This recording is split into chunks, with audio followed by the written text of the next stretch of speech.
네, 오늘 행복을 위한 성경적 지침 8번째 시간, 이제 오늘이 마지막입니다. 행복의 완성, 오직 예수 그리스도를 믿는 신앙으로 라고 하는 제목으로 말씀을 나누도록 하겠습니다. 미국 디교대학교 행복연구소에서 발견한 행복을 위한 8번째 지침은 바로 이것입니다. 자기 자신보다 더 큰 무언가를 믿으라는 거예요. 여러분, 자기 자신보다 더 큰 무언가가 무엇이겠습니까?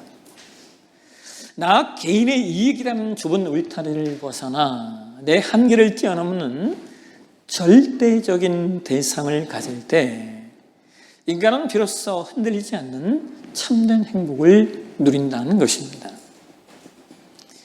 그런데 오늘날 세상의 수많은 사람들은 절대적인 대상, 즉 신이 없어도 인간의 이성과 인간의 교육과 인간이 가진 과학과 그리고 세상의 복지 시스템 등으로 얼마든지 행복한 사회를 만들 수 있다라고 믿고 있습니다.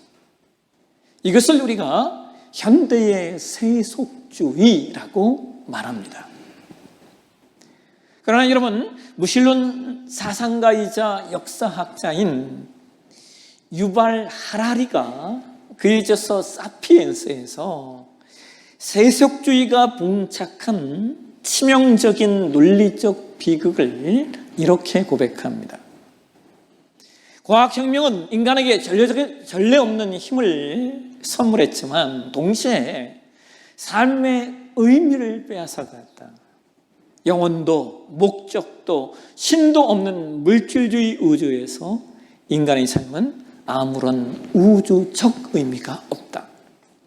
세속적 인간은 자신이 행복의 주체라고 생각하지만 실제로는 무의미한 우주 공간 속에서 잠깐 부유하다, 잠깐 떠돌다 사라지는, 잠깐 표류하다 사라지는 화학적 반응일 뿐이다. 여러분, 이것은 절대적인 대상, 즉 신을 배제한, 하나님을 배제한 현대 지성주의가 다다른 냉혹한 결론입니다. 신을 부정하고 나와 세상만을 믿으라고 외치는 현대의 세속주의는 우리에게 자유를 주는 것 같았지만 결국 인간을 의미 없는 우주의 먼지로 전락시키고 말았다는 거예요. 그래서 여러분, 오늘 성경은 우리에게 말하는 겁니다. 왜 인간은 스스로 행복을 만들어낼 수 없는가?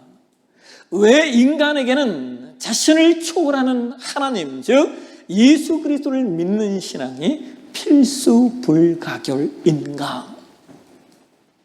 오늘 우리가 읽은 마태복음 16장은 예수님이 가이사라 빌립보라고 하는 도시에서 제자들에게 던지시는 질문으로 시작되는 말씀입니다. 당시 가이사라 빌립보는 로마 제국의 첨단 문명과 수많은 세속 철학과 우상의 신전들이 집결된 당대의 세속주의의 메카, 세속주의의 수도였습니다. 그곳은 헬라, 그리스 철학의 유물론과 로마의 황제 숭배와 인간의 이성과 인간의 힘을 신격화하는 자아중심적 사상이 지배하고 있었습니다. 바로 그러한 세속 문명의 한복판에서 예수님이 제자들에게 묻는 거예요. 마태복음 16장 15절 말씀을 한번 보실까요? 같이 한번 읽겠습니다. 이르시되 너희는 나를 누구라 하느냐? 여러분, 이것은 예수님이 단순히 제자들에게 자신의 어떤 호구조사를 묻는 그런 질문이 아니에요. 이 질문은 예수님의 존재성에 대한 질문입니다. 이 질문은 너희가 로마의 힘과 헬라의 이성과 세상의 시스템을 믿고 살 것이냐, 아니면 창조주요 구원자인 나를 믿고 살 것이냐 라는 세계관적 질문입니다. 예수님의 질문 앞에 베드로가 이렇게 말합니다. 마태복음 16장 16절을 보실까요? 같이 읽겠습니다. 시몬 베드로가 대답하여 이르되 주는 그리스도시요 살아계신 하나님의 아들이십니다. 여러분, 이 베드로의 고백은 예수님의 존재성을 명확하게 설명하고 있는 것. 예수님은 그리스도이시다. 즉 구원자시라는 거예요. 그리고 소가 새끼를 낳으면 소이고 사람이 사람을 낳으면 사람인 것처럼 예수님이 하나님의 아들이시다라고 말씀하시는 것은 예수님이 하나님이시라는 겁니다. 여러분, 놀라운 것은 우리가 마태복음 16장을 읽다 보면요, 예수님이 이러한 베드로의 고백을 받으신 후에 이때부터 비로소 자신이 이 땅에 오신 이유, 더 나아가 세상의 세속적 자아중심성을 파쇄하고 우리가 누려야 하는 진정한 행복의 원리를 선포하십니다. 오늘 보면 마태복음 16장 24절을 한번 보실까요? 같이 한번 읽겠습니다. 이에 예수께서 제자들에게 이르시되 누구든지 나를 따라오려거든 자기를 부인하고 자기의 십자가를 지고 나를 따를 것이니라. 여러분, 여기 24절에 자기를 부인하고라고 하는 이 문장이 원어의 아파르네사스토라고 하는 단어예요. 이 단어는 단순한 자학이나 혹은 자기 비하를 말하는 게 아닙니다. 여기 아파르네사스토라고 하는 이 단어는 나의 자아가 우주의 중심이라고 생각하는 거대한 착각을 폐유시키는 거예요. 내가 우주의 중심이라고 하는 이 착각, 이것을 폐유시키는 게 부인이라는 단어입니다. 여러분, 오늘날 사람들이 얼마나 많은 사람들이 자신이 세상의 중심인 것처럼, 지구가 자기를 중심으로 도는 것처럼 생각하고 살아갑니까? 그런데 세상 사람들이 그렇게 된 데에는 이유가 있어요. 이것을 우리가 자아와 절제의 변천사라고 말하는데요, 사람이 가진 자아와 절제가 시간과 역사 속에서 여러 모양으로 변천사를 이루어왔다는 거예요. 그 첫 번째 시대, 첫 번째 단계, 그 첫 번째 시대가 뭐냐면은 근대 권위주의 시대의 타율적 절제와 집단적 규율이라고 하는 시대가 있었다는 거예요. 여러분, 이게 뭘 말하는 거냐면 과거 권위주의 시대의 절제는요, 개인의 내면적 선택이 아닌 국가나 사회나 전통이라는 외부의 거대한 규범이 개인에게 강제한 타율적 절제였다는 겁니다. 이것을 제가 별로 좋아하는 철학자는 아닌데, 프랑스의 아주 유명한 철학자 중에 미셸 푸코, 현대 철학자죠. 현대 철학자 가운데 미셸 푸코라는 분이 있는데, 이분이 그러한 시대를, 그런 과거 권위주의 시대를 규율 사회였다고 말합니다. 그러니까 개인이 집단의 목적을 위하여 자신의 욕구를 억제하도록 통제받는 시대였다는 거예요.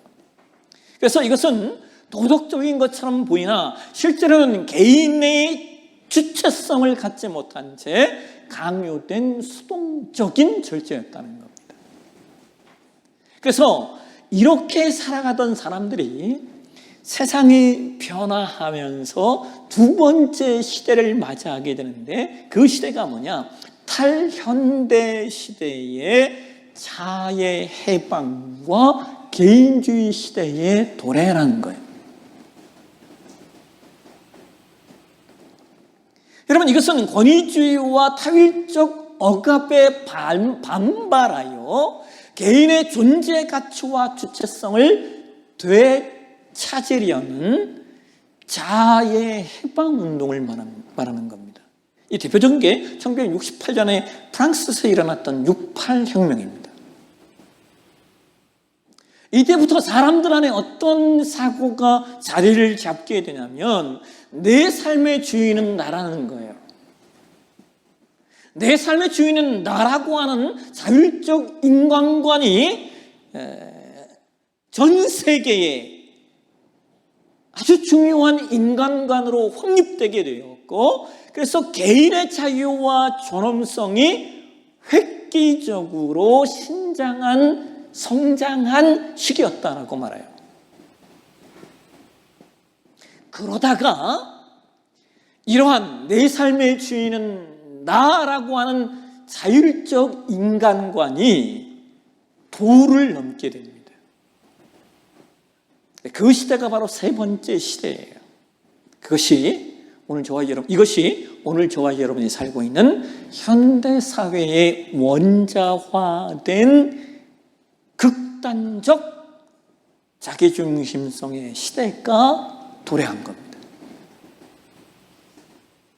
그러니까 지금 저와 여러분이 살고 있는 이 시대를 우리가 뭐라고 말할 수 있냐면 원자화된 극단적 자기중심성의 시대인 거예요.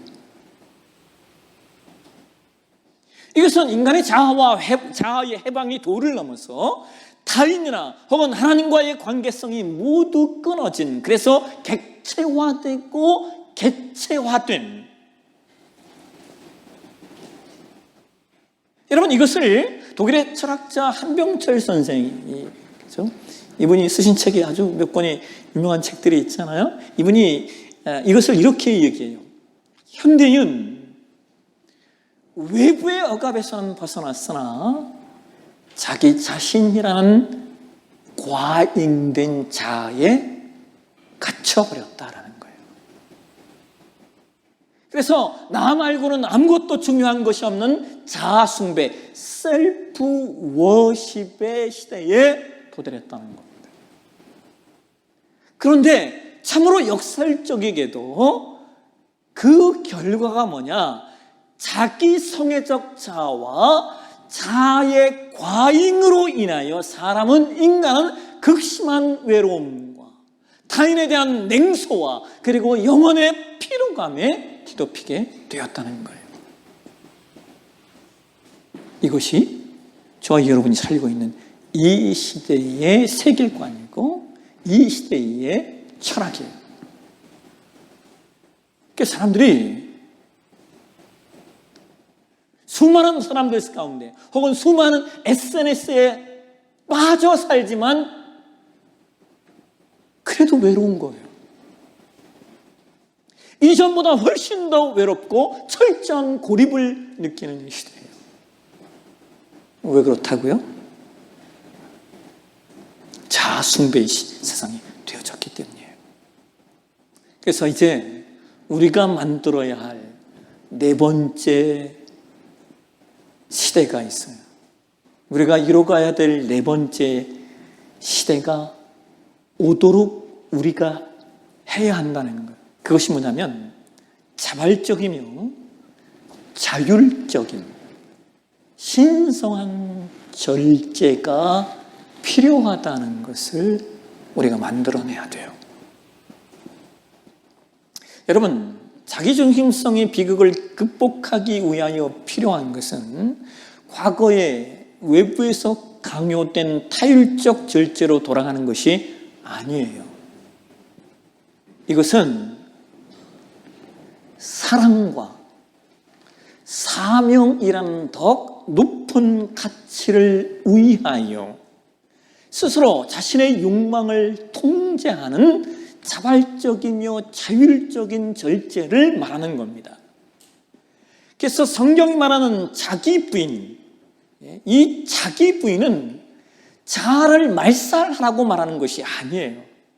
성경이 말하는 자기 부인은 나라고 하는 감옥에서 벗어나 하나님과 이웃이라는 더 큰 관계 속에서 진정한 자아를 완성해가는 자발적이고 거룩한 절제인 겁니다. 여러분, 저는 이 자발적이고 거룩한 절제를 생각할 때마다 항상 생각나는 분이 있어요. 저의 어머니입니다. 저는 저희 어머니의 삶을 생각할 때마다 밀려오는 아픔이 있어요. 저희 어머니는 남편의 부재 속에 오로지 5 자녀를 위하여 전폭적으로 자신의 삶을 희생하셨어요. 그 어머니의 희생으로 오늘의 제가 있는 것이죠. 그런데 또 한편으로 무슨 생각이 드냐면, 그렇다면 나의 어머니의 인생은 무엇이 한 말인가 라고 하는 아픔이 있어요. 어머니가 자신을 희생함으로 말미암아 우리는 살았는데, 그러면 반면에 정작 어머니의 인생은 없어진 거예요.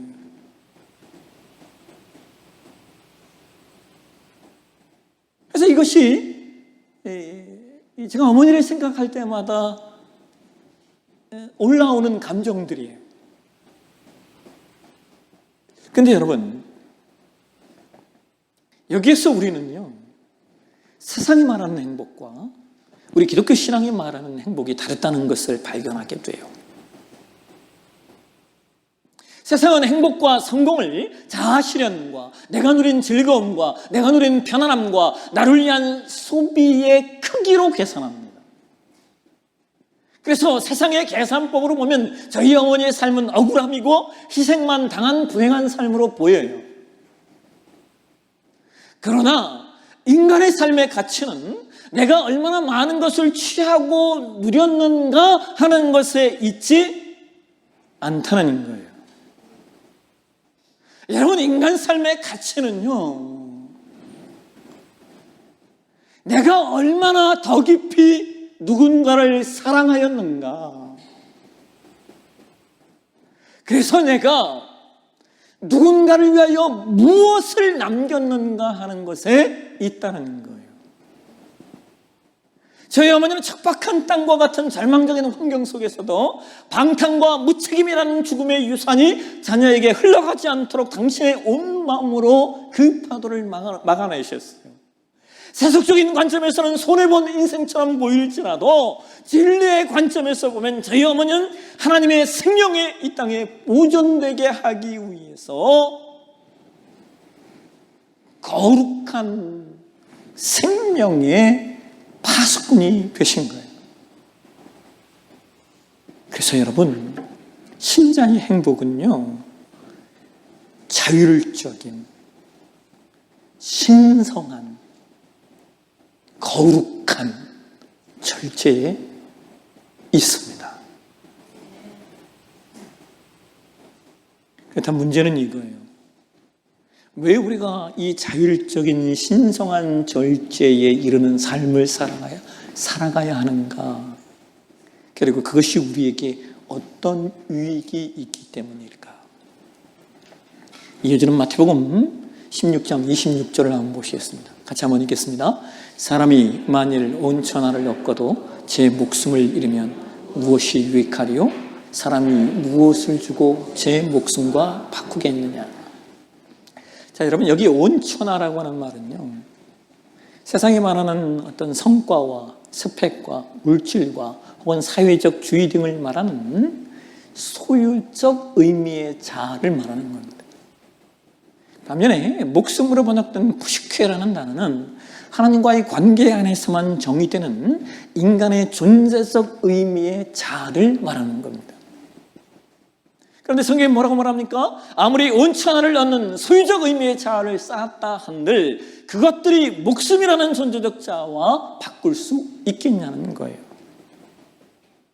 여러분, 인간이 아무리 정교한 이성과 높은 지식을 쌓아 온 천하를 얻는다 해도 하나님과의 관계, 즉 푸시케가 끊어진 인간은 영적 폐허일 뿐이라고 성경은 말하고 있는 거예요.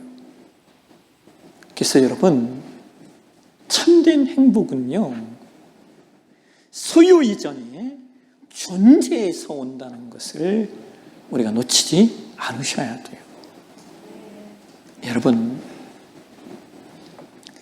우리가 살면서 열심히 돈을 버는 이유가 뭡니까? 예? 여러분, 돈을 버는 이유가 뭐예요? 돈을 버는 이유는 돈을 쓰기 위해서 버는 겁니다. 그죠? 돈을 써야 우리의 삶이 존속되니까. 그런데 여러분, 돈을 쓰는 것에 있어서요, 돈을 어떻게 쓰느냐에 따라서 사람의 행복이 달라져요. 여러분, 우리가 돈을 쓸 때요, 크게 분류를 해보면 돈을 쓸 돈을 쓰는 것을 크게 분류하면 크게 두 가지 영역에서 우리가 돈을 쓰게 돼요. 하나는 자신의 소유의 행복을 위한 사용이고, 또 하나는 나눔의 행복을 위한 사용이에요. 사람은 크게 돈을 쓰는데 이 두 가지 영역에서 돈을 쓴다라고 하는 거예요, 크게 보면. 그런데 여러분, 참 신기하게도요, 사람이 소유의 행복을 위하여 돈을 쓰잖아요. 그러면 사람의 뇌에서 어떤 호르몬이 분비가 되냐면 도파민이라는 호르몬이 분비가 돼요. 그런데 이 도파민이라고 하는 호르몬은 보상과 자극과 순간적인 쾌락을 느끼게 하는 호르몬이에요. 도파민은 보상 체계에 작용하기 때문에 자극에 쉽게 적응합니다. 그래서 내가 뭔가를 사서 뭔가를 샀을 때, 뭔가를 소유했을 때 강렬한 쾌감을 느끼잖아요. 그런데 시간이 지나면 뇌가 이것에 너무 쉽게 적응하여 그 다음에는 더 크고 더 자극적이고 더 비싸고 더 새로운 물건을 계속적으로 요구하게 만든다는 거예요. 그러니까 이것을 심리학에서요, 쾌락 적응 혹은 쾌락의 쳇바퀴라고 말해요. 소유를 통한 행복은 빠르게 사라지기 때문에 다시 소비를 반복해야만 행복을 유지할 수 있기 때문입니다. 반면에 여러분, 사람이 나눔을 위하여 돈을 소비할 때는요, 뇌에 옥시토신과 엔도르핀과 세로토닌이라고 하는 호르몬이 분비된다는 거예요. 근데 여러분, 옥시토신이라고 하는 호르몬은요, 사랑과 신뢰의 호르몬입니다. 엔도르핀이라고 하는 호르몬은 천연 진통제예요.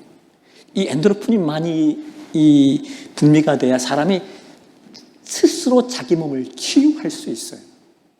세로토닌이라고 하는 호르몬은 사람의 마음의 평강을 유지하게 만드는 정서 조절의 호르몬이에요.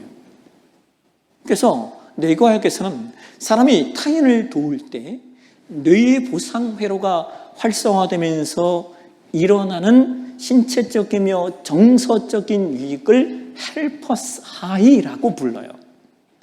이것은 순간적인 자극이 아니라 사람의 마음을 진정시키고 혈압과 스트레스를 낮춰주고, 그래서 깊은 안정감을 선사하는 것을 말합니다. 여러분, 사람이요, 누군가를 돕거나 누군가의 삶을 바꾸었던 경험은요, 시간이 지나도 마음에 깊은 훈장처럼 남는다는 거예요.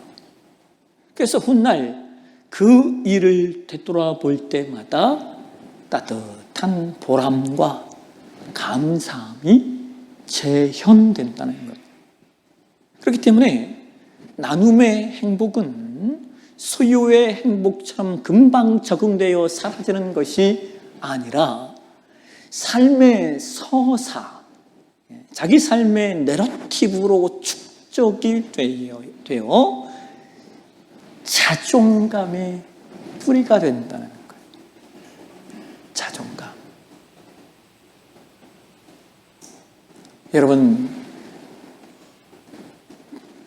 자존감과 자존심은 단어 하나 차이지만 자존감은 사람을 살리고 자존심은 사람을 죽입니다.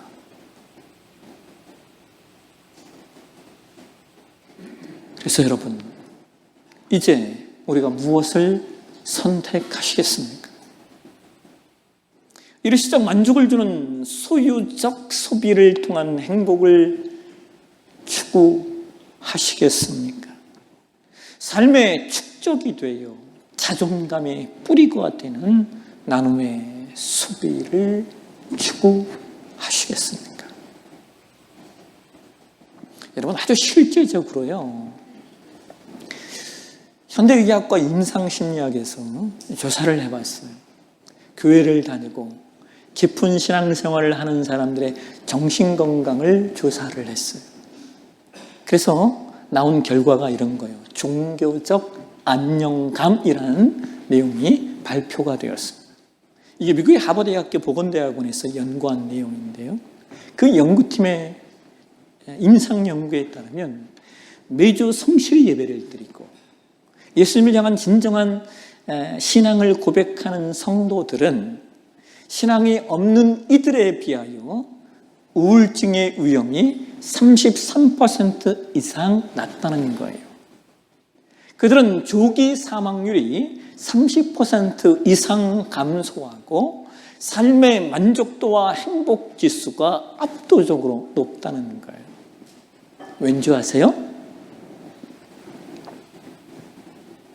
세상의 조건, 즉 돈, 건강, 명예는 언제든지 사라질 수 있는 변수이지만 하나님이 나를 사랑하시고 예수님이 내 구주가 되신다라고 하는 신앙의 확신은 결코 변하지 않는 절대적 상수가 되기 때문입니다.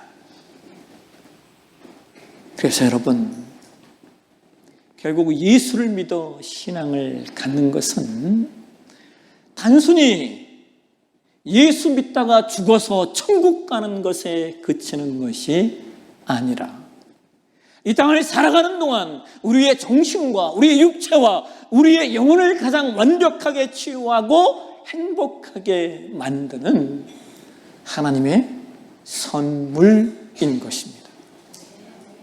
그러니까 여러분, 행복을 위한 성경적 지침의 마지막 결론은 이것입니다. 저와 여러분이 진짜 행복하려면 예수님을 잘 믿어야 한다. 여러분, 누가복음 17장 21절에 예수님이 이런 말씀을 해요. 한번 보실까요?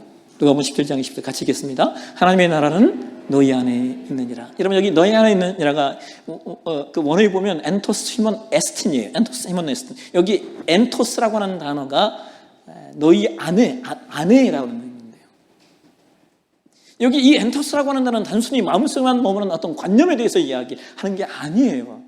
이 단어는 너희가 살아가는 삶의 한복판, 너희의 일터와 너희의 가정, 너희가 맺는 모든 관계 속에 이미 하나님의 나라가 시작되었다는 거예요. 그래서 예수를 잘 믿는다라고 하는 것은 죽어서 갈 천국만 바라보면서 이 땅의 삶을 그저 자기 만족을 위하여 자기 욕구의 충족을 위해서 살아가는 게 아니에요. 나 자신만을 위해 살던 그 이기적 자를 부인하고 나에게 맡겨진 십자가가 무엇인지를 밝히 보고 타인을 위해 내 삶을 나누는 존재가 될 때 우리가 죽어서 가는 천국뿐만 아니라 오늘 이 땅에서 세상에 줄 수 없는 하나님 나라의 참된 평안과 행복을 압도적으로 누리게 되는 겁니다. 그래서 여러분, 다시 말씀드려요. 지난 8주간에 우리가 나눴던 행복을 위한 성경적 지침의 완성은 하나로 귀결되어 예수 그리스도 그분을 정말로 진짜로 그분을 잘 믿으십시오. 그래서 우리의 영혼과 우리의 가정과 우리의 일터 위에 세상이 빼앗을 수 없는 행복의 완성, 그 예수 그리스도를 믿음으로 말미암아 주어지는 진정한 평강과 행복을 누리는 저와 여러분이 되시길 주의 이름으로 축원합니다. 기도하겠습니다. 하나님, 지난 8주간의 여정을 통하여 우리의 심령을 하늘의 평강으로 인도하시고 참된 행복의 완성이 오직 예수 그리스도를 믿는 신앙 안에 있음을 깨닫게 하시니 감사합니다. 세상이 부추기는 자아 숭배와 소유의 쳇바퀴를 벗어나 자발적이고 거룩한 절제로 내 십자가를 지고 주님을 따르는 우리가 되게 하옵소서. 언제든 흔들리는 세상의 변수를 붙드는 것이 아니라 오직 나를 사랑하신 예수 그리스도라는 절대적 상수 위에 우리의 영혼의 뿌리를 내리게 하옵소서. 죽어서 갈 천국만 바라보며 이 땅의 삶을 자기만족으로 사는 신앙이 아니라 오늘 내가 서 있는 가정과 일터의 한복판에서 하나님의 나라와 하나님의 사랑과 하나님의 정의가 실현되는 우리 삶 되게 하옵소서. 그래야 우리의 삶과 가정 위에 세상이 줄 수 없는 하늘의 진정한 평강과 행복이 넘쳐나게 하옵소서. 거룩하신 예수님의 이름으로 기도하옵나이다. 아멘.